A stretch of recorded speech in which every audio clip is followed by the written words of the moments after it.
आपको JEE mains में ऐसे या जेईई मेंस में या एडवांस में कह लीजिए, आपको ऐसे सवाल ज़रूर देखने को मिले होंगे जेईई में प्रिपरेशन के थ्रू, कि जिसमें हमें निकालना होता है हाइड्रोकार्बन, अननोन हाइड्रोकार्बन का फॉर्मूला। जी हाँ, तो इसके लिए पहले आपको नेसेसरी कंडीशंस के बारे में पता होना चाहिए, ठीक है। क्या नेसेसरी कंडीशन नंबर 1 ये है कि आपको जब भी ऐसा कुछ कंडीशन दिया जाएगा तो आपको हमेशा किस तरीके की रिएक्शन दी जाएगी।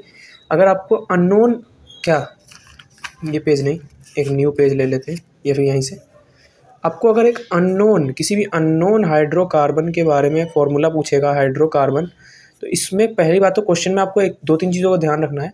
आपको रिएक्शन दिया जाएगा कुछ इस प्रकार का, CH होगा और कुछ भी XYZ, कुछ भी यहाँ पे इसका वो होगा, क्या नंबर ऑफ एटम, ठीक है। नंबर ऑफ एटम मैं नहीं लिख रहा हूँ, इसको हमेशा ऑक्सीजन के साथ रिएक्ट करवाएंगे, उसको ऑक्सीजन के साथ एक्सप्लोजन कहा जाएगा क्वेश्चन के अंदर। जैसे कि एक एग्जाम्पल दे लीजिए कि एक्सप्लोड कर दिया गया, ठीक है, या फिर कंप्लीट कंबशन कह देंगे, तो कंप्लीट कंबशन कह देंगे, या फिर कह देंगे कि एक्सप्लोड कर दिया ऑक्सीजन के साथ। बेसिकली ऑक्सीजन के साथ ही रिएक्शन हो रहा होगा। तो हाइड्रोकार्बन, सो हमेशा तुम्हें ऑक्सीजन दिया ही दिया रहेगा, चाहे जो भी, मतलब ऑक्सीजन के साथ रिएक्ट करवाया जाएगा, तभी ये क्वेश्चन में ये जो मेथड तुम्हें बताऊंगा वो वैलिड होगा, ठीक है। ऑक्सीजन के साथ रिएक्ट करवाएंगे तो हमेशा याद रखना, जब भी कोई भी अननोन हाइड्रोकार्बन यानी जिसमें C और H कभी भी ऑक्सीजन के साथ रिएक्ट करेंगे, हमेशा वाटर और हमेशा कार्बन डाइऑक्साइड फॉर्म होगा। ये दिमाग में छाप लो आज से, यहाँ पे कहीं पे लिख लो अपने नोट्स में। तो ये ठीक है, हमेशा ऐसा रिएक्शन, अगर देखो रिएक्शन दिया नहीं रहेगा कभी भी क्वेश्चन में, तुम्हें अपने आप बनाना है।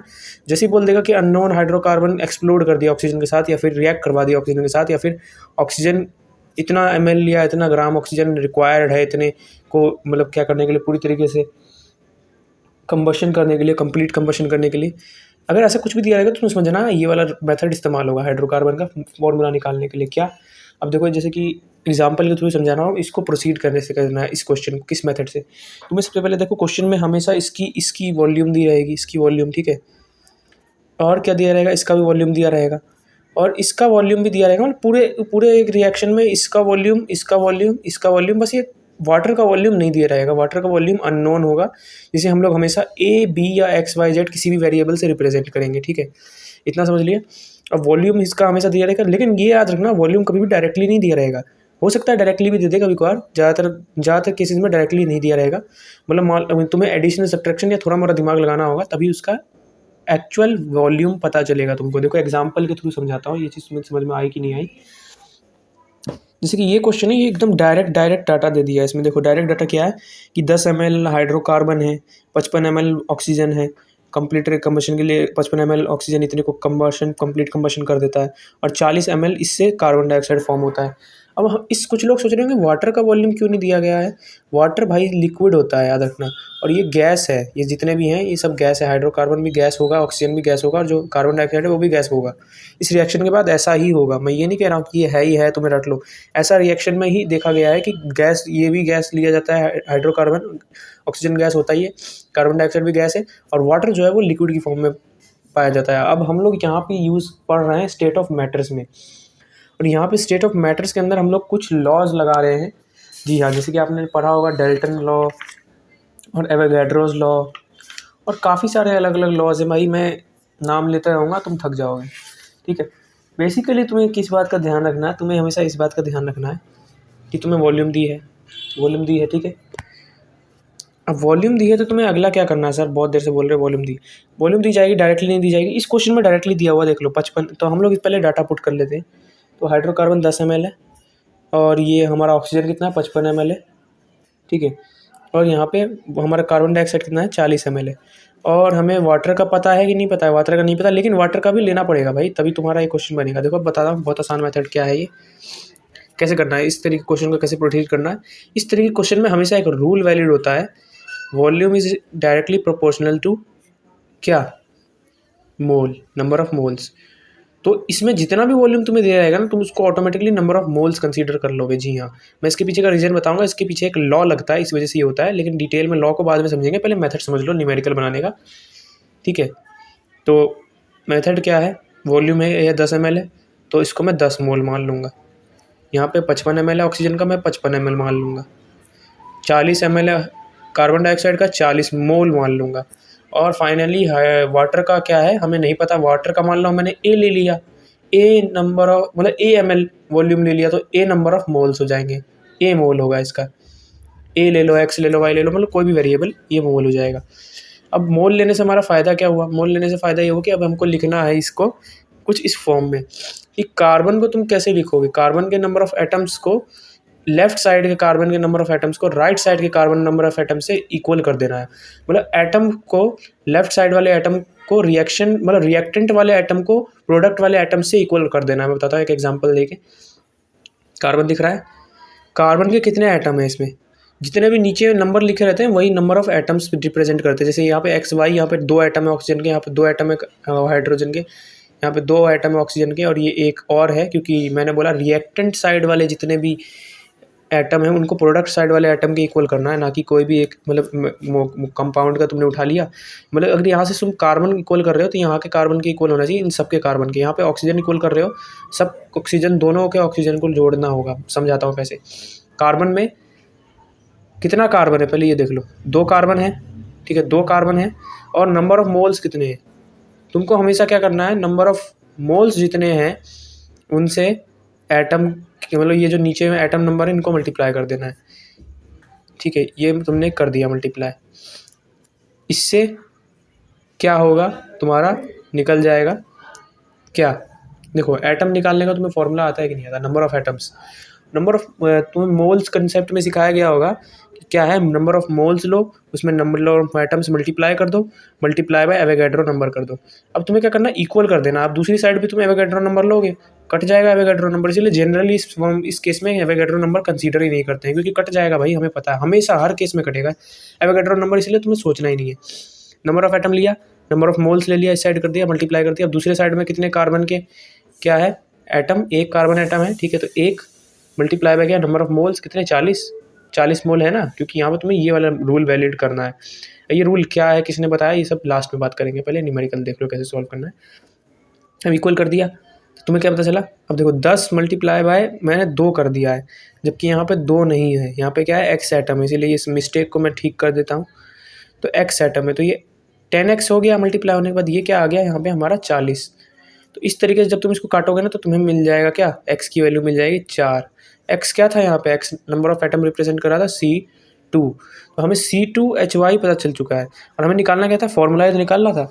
अभी भाई पूरा फॉर्मूला क्वेश्चन नहीं हुआ है, पता चले तो वीडियो छोड़ के चले जाओ। C4 नाम के तुम देखो ऑप्शन से भी कभी बार आंसर आ जाता है, जैसे कि अभी देखो यहाँ पे सब C4 है, लेकिन कभी कभार बहुत रेयरली ऐसा हो सकता है कि सही आंसर फर्स्ट वाला हो, लेकिन सही आंसर ज़्यादातर सेकंड वाला। मतलब फर्स्ट वाला तुम आसानी से कैलकुलेट कर लिए, लेकिन देखो सारे ऑप्शन में वही है आंसर, सेकंड वाला निकालना है। अब तुमको देखो पहली बात तो ये बेवकूफ़ी वाली बात है, ऑप्शन पागल बनाने के लिए दिया गया है। क्लोरीन का कोई रिश्ता नहीं है इस पूरे क्वेश्चन में, तो क्लोरीन का तो नामो निशान नहीं आएगा, तो ये फोर्थ ऑप्शन अपने आप वैसे भी गलत हो जाता है। तो अब हमें थर्ड, सेकंड और फर्स्ट पे फोकस करना है। अभी तुम्हें दिख ही रहा होगा आंसर क्या है, लेकिन ठीक है ना, मन तुम्हें बता दिया एलिमिनेट कैसे करना है, ठीक है। क्लोरीन का कोई रोल ही नहीं भाई, पूरे एक रिएक्शन में कहीं पे लिखा हुआ क्लोरीन का कुछ काम है नहीं ना। तो अब x निकल गया वैल्यू, अब बस y को भी कर दो, y को भी निकाल लो। क्या, हाइड्रोजन के कितने कितने एटम, y और मोल 10, तो 10y लिख देंगे यहाँ पे, 10y इक्वल टू क्या करेंगे, अब ढूंढो। यहाँ पे hydrogen left side reactant side में बस यही था, है ना। प्रोडक्ट साइड में 2 हाइड्रोजन है, 2 एटम हाइड्रोजन के और 40 नंबर ऑफ मोल्स, मतलब 40 मोल है एक्चुअली, नंबर ऑफ मोल नहीं 40 मोल ही है। तो ये 2 है ना, मल्टीप्लाई कर दूंगा, सही कर रहा हूँ ना मैं एकदम। अब यहाँ से 0 से इसको काट दूंगा तो y की वैल्यू क्या आ गई, y की वैल्यू आ गई क्या, y की वैल्यू 8 आई। ऐसा तुम लोग कर रहे हो क्या, अगर ऐसा कर दिया तुमने ना तो भाई सत्यानाश होगा क्यों सर जी, क्यों होगा सत्यानाश।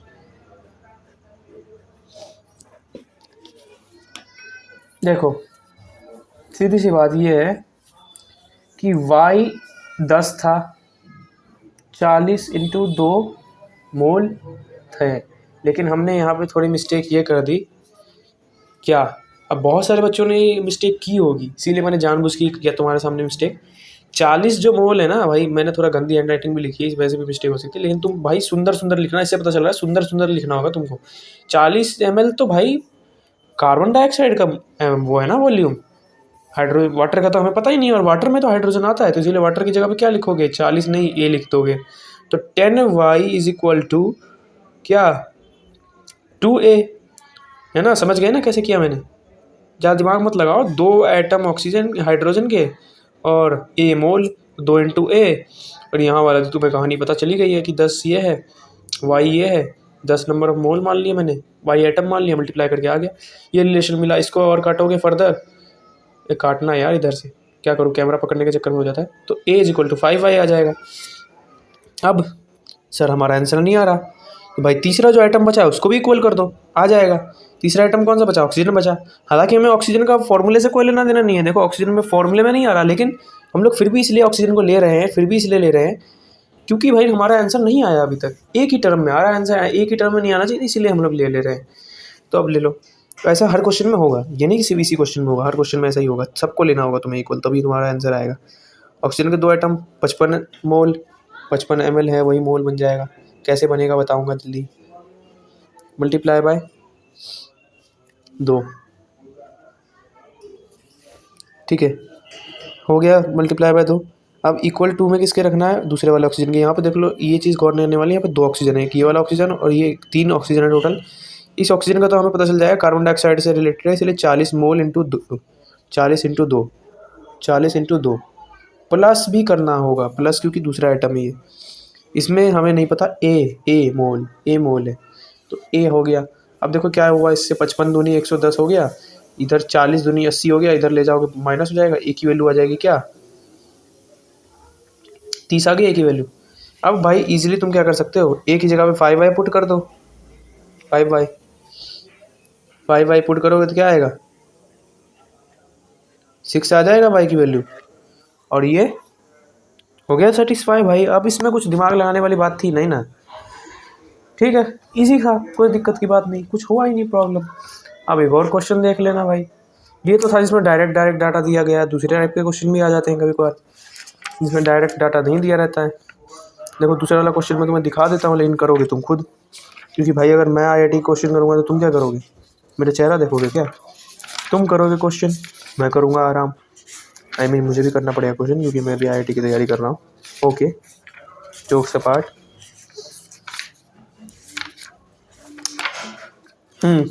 मस्त क्वेश्चन मिला, इसमें डाटा बहुत अच्छे से घुमा के दिया हुआ। देखो 12 ml of gaseous hydrocarbon, 12 ml दे दिया इन लोगों ने। ये बोला कि एक्सप्लोड कर दिया गया 50 ml ऑक्सीजन के साथ। यहाँ पे हमें ऑक्सीजन का नहीं बताया गया कि कितना अमाउंट ऑफ ऑक्सीजन जो है वो यूज़ हुआ, क्योंकि बच जाएगा। अगर एक्सप्लोड कर दिया नॉर्मली तो मतलब कुछ ना कुछ ऑक्सीजन का अमाउंट बच जाएगा, ठीक है। अगर स्पेसिफाई करके लिखा हो, जैसे पिछले क्वेश्चन में लिखा हुआ था कि required 55 ml to completely combustion, लेकिन यहाँ पे कम्प्लीटली कम्बशन नहीं लिखा है, ज़्यादा क्वांटिटी में ये, इसीलिए ये बच जाएगा। और हर केस में ज़्यादातर केस में इस क्वेश्चन में ऑक्सीजन ही बच जाता है, ऑक्सीजन बच जाएगा। अब मतलब कि ये हमारी एग्जैक्ट वैल्यू नहीं हुई, तो हम लोग इसको मोल के इक्वल नहीं रखेंगे, 50 ml को मोल के इक्वल नहीं रखेंगे, ओरिजिनल ऑक्सीजन को रखेंगे। लेकिन डाटा में कहीं ना कहीं तुम्हें दिया रहेगा कि कैसे ऑक्सीजन को फाइंड किया जाए, ऑक्सीजन की वैल्यू को। देखो volume of explosion was 32 ml। अब इस केस में क्या होगा, जिसमें डायरेक्टली आंसर नहीं दिया रहेगा, उसमें हमेशा जो हाइड्रोकार्बन होगा ना, मतलब हाइड्रोकार्बन रिएक्ट किया, वाटर और कार्बन डाइऑक्साइड फॉर्म हुआ, तो कार्बन डाइऑक्साइड को हमेशा कार्बन डाइऑक्साइड और जो भी प्रोडक्ट बनेगा ना, उसको हमेशा प्रोडक्ट में क्या बनेगा, कार्बन डाइऑक्साइड और वाटर दोनों बनेंगे। प्रोडक्ट में हमेशा जो भी बनेगा वो पोटेशियम हाइड्रोक्साइड के साथ रिएक्ट करवा दिया जाएगा, और ऑक्सीजन भी बचेगा। ऑल्दो मैं यहाँ पे अगर लिखना चाहूँ तो मैं कैसे लिखूँगा, इसको ऐसे लिखूँगा ना कि मान लो CXHY, क्योंकि मैं स्पेसिफाई नहीं कर रहा हूँ, जनरल फॉर्म लिख रहा हूँ, प्लस O2, तो ये रिएक्ट करके क्या बनाएगा H2O प्लस CO2, यही तो बनाएगा। लेकिन मैं यहाँ पे ऑक्सीजन बोल रहा हूँ कि एक्सेस में बच जाएगा, तो ऑक्सीजन यहाँ पे लिख दूंगा, लेकिन रिएक्शन में नहीं लिखना है, रिएक्शन में शो भी नहीं करना है, मैंने तुम्हें समझाने के लिए लिख दिया है। ऑक्सीजन बस एक्सेस अमाउंट में बच जाएगा, ठीक है। तो ये भी प्रोडक्ट का हिस्सा कह सकते हो तुम लोग, बचाए क्योंकि वो बच गया ना फाइनल में। तो ये तीनों चीज़ें जब रिएक्ट करवाओगे ना, तुम लोग रिएक्ट करवाओगे किसके साथ, KOH या NaOH, मतलब किसी भी एल्कली के साथ रिएक्ट करवा दिया जाएगा, ठीक है। एल्कली, वो भी उसका वाटर सॉल्यूशन, ठीक है, एल्कली वाटर सॉल्यूशन। तो इसमें क्या होगा, तुम्हें क्या पता चलेगा, तुम्हें ये पता चलेगा कि जब ये रिएक्ट करते हैं ना, तुम एक चीज़ प्रॉपर्टी जान लो, एल्कलीज की जो सॉल्यूशन होता है वो कार्बन डाइऑक्साइड को एब्जॉर्ब कर लेते हैं, मतलब कार्बन डाइऑक्साइड को पूरी तरीके से खा जाते हैं, चाहे कितना भी अमाउंट में हो। तो ये जैसे ही रिएक्ट करेगा तो कार्बन डाइऑक्साइड की जितनी भी क्वांटिटी होगी वो खा जाएंगी, और जो बचेगा ना प्रोडक्ट में, वो बचेगा ऑक्सीजन, एक्सेस ऑक्सीजन, क्योंकि वाटर नहीं बचेगा। और वाटर का हम लोग कंसीडर इसलिए नहीं कर रहे हैं, लिक्विड है, याद रखना। गैसियस वाला फॉर्मूला लग रहा है, अभी फॉर्मूला कौन सा लग रहा है ये बताऊंगा, ठीक है। तो पोटेशियम हाइड्रोक्साइड, सोडियम हाइड्रोक्साइड, ठीक है। इनमें से किसी के साथ भी रिएक्ट करवा दिया जाएगा प्रोडक्ट को, कार्बन डाइऑक्साइड खत्म हो जाएगा, हमें वाटर को देखना नहीं, तो क्या बचा, ऑक्सीजन बचा। ऑक्सीजन का ही जो बचा हुआ जो प्रोडक्ट बचेगा ना इस रिएक्शन के बाद जो बचेगा वो हमेशा ऑक्सीजन ही बचेगा, और उसी का वॉल्यूम लिखा रहेगा। इस क्वेश्चन में साफ साफ लिखा है, एक्सप्लोड कर दिया गया है 32 ml हमें सॉल्यूशन में मतलब प्रोडक्ट मिला 32 ml, मतलब इस पूरे चीज़ की वैल्यू क्या हो गई, 32 ml हो गई, 32 ml हो गई पूरा जो भी प्रोडक्ट आया, इसको उठा के एग्जैक्टली हमने डाल दिया इसके साथ रिएक्शन में। क्या होगा, जो भी रिएक्शन के बाद बचेगा वो क्या होगा, ऑक्सीजन का होगा। और रिएक्शन के बाद यहाँ पे साफ साफ लिखा 8 ml बचता है, तो 8 ml ऑक्सीजन का वॉल्यूम हो गया। 8 ml ऑक्सीजन का क्या, 8 ml एक्सेस बच गया। इसका मतलब क्या है कि ऑक्सीजन कितना इस्तेमाल हुआ एक्चुअल में, 50 - 8, 42 ml जो है वो एक्चुअल में ऑक्सीजन इस्तेमाल हुआ इस पूरे रिएक्शन को कंप्लीट करने के लिए, जिसमें इसका कितना अमाउंट था, 12 ml। अब तुम इसको मोल के इक्वल रख सकते हो, इसको मोल मतलब 12 मोल रख दो, इसको 42 मोल कर दो। उसके अलावा क्या, अब यहाँ पे तुम्हें कार्बन डाइऑक्साइड की भी पता चल गई है, पता है कैसे, क्योंकि यहाँ पे जितना भी टोटल था वो किसका था, कार्बन डाइऑक्साइड प्लस ऑक्सीजन का, क्योंकि वाटर का कंसीडर नहीं करते हैं। तो 32 ml जो था वो कार्बन डाइऑक्साइड और ऑक्सीजन का था। ऑक्सीजन का हमें पता चल चुका है एक्सेस कितना था, 8 ml। तो 8 ml यहाँ पे बचेगा, तो मतलब माइनस कर दो, कितना आ जाएगा, 24, यानी 24 मोल लिख सकते हो तुम क्या, कार्बन डाइऑक्साइड का मतलब मोल लिख दो या ml लिख दो। तो बस इसके बाद तुम्हें क्या करना, वही सेम मेथड लगाना है, तुम्हारा आंसर आ जाएगा, कर लेना खुद से, ठीक है। अब बात कर लेते हैं इसके जो कौन सा रूल था जो अप्लाई हुआ जिसकी वजह से वॉल्यूम को हमने नंबर ऑफ मोल्स के इक्वल हमने रख दिया, कौन सा रूल था वो। देखो इसमें क्या होता है बेसिकली, इसमें ना यूडियोमेट्री का कमाल होता है, ये जो भी होती है चीज़ें, यूडियोमेट्री। अब यहाँ पे तुम्हें थोड़ा सा नोट्स दिखा देता हूँ। देखो ये मेथड होता है जिससे कि हम लोग अननोन जो भी ऑर्गेनिक कंपाउंड होता है उसके फॉर्मूले को पता करते हैं, और इसमें यूज़ होता है जो मेथड, उसका नाम होता है प्रिंसिपल ऑफ एटॉमिक कंजर्वेशन। ये जो चीज़ है, यही प्रिंसिपल ऑफ एटॉमिक कंजर्वेशन वही फॉर्मूला कहता है कि नंबर मतलब वॉल्यूम जो होता है वो डायरेक्टली प्रोपोर्शनल होता है नंबर ऑफ मोल्स के। तो हमें यहाँ पे हमेशा मतलब जो भी वॉल्यूम होगा उसको तुम नंबर ऑफ मोल्स की इक्वल लिख सकते हो, कोई दिक्कत नहीं है। ये देखो इज्जत से बनाया हुआ नोट से ही, अभी जो मैंने तुम्हें पढ़ समझाया था जिसे, उसमें बहुत कचरा था, लेकिन ये बिल्कुल इज्जत से बनाए हुए नोट से। इसमें बढ़िया से लिखा हुआ यूडियोमेट्री क्या होता है, और इसमें बेसिकली जो चीज़ इस्तेमाल होती है प्रिंसिपल ऑफ एटॉमिक कंजर्वेशन। तुम्हें बस इतनी चीज़ याद रखनी है, प्रिंसिपल ऑफ एटॉमिक कंजर्वेशन कहता है volume is directly proportional to number of moles, ठीक है। बस इतना था, बस यही चीज़ समझानी थी, मैंने तुम्हें दिखा दिया। तो बस चलो ठीक है, आज के लिए इतना ही। क्वेश्चन प्रैक्टिस कर लेना, क्वेश्चन ट्राई कर लेना जो मैंने बताया था करने के लिए। बाय।